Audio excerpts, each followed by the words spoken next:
علیکم۔ ایک مرتبہ حضرت علی رضی اللہ عنہ نے خواب میں حضور پاک صلی اللہ علیہ وآلہ وسلم کا دیدار کیا۔ انہوں نے خواب میں دیکھا نبی پاک صلی اللہ علیہ وآلہ وسلم نے فجر کی نماز پڑھائی، انہوں نے پیچھے پڑھی، پھر نماز کے بعد نبی پاک صلی اللہ علیہ وآلہ وسلم نے نمازیوں کی طرف رخ کر کے بیٹھ گئے۔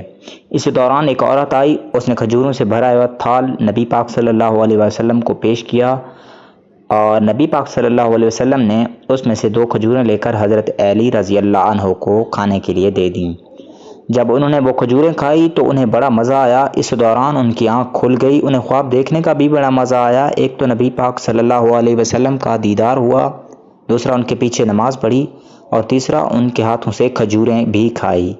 حضرت علی رضی اللہ عنہ فجر کی نماز کے لیے مسجد میں تشریف لائے۔ یہ خلافت فاروقی کا زمانہ تھا۔ حضرت سیدنا عمر فاروق رضی اللہ عنہ تشریف لائے اور انہوں نے نماز پڑھائی۔ اللہ کی شان دیکھیے کہ انہوں نے نماز میں وہی صورتیں پڑھی جو خواب میں نبی پاک صلی اللہ علیہ وسلم نے پڑھی تھی۔ حضرت علی رضی اللہ عنہ حیران ہوئے۔ حضرت عمر فاروق کی نماز کے بعد نمازیوں کی طرف منہ کر کے بیٹھ گئے۔ حسن اتفاق دیکھیے کہ ایک عورت نے امیر المومنین کی طرف کھجوروں سے بھرا ہوا تھال پہنچایا۔ حضرت عمر نے اس میں سے 2 کھجوریں اٹھائیں اور حضرت علی رضی اللہ عنہ کو دے دیں۔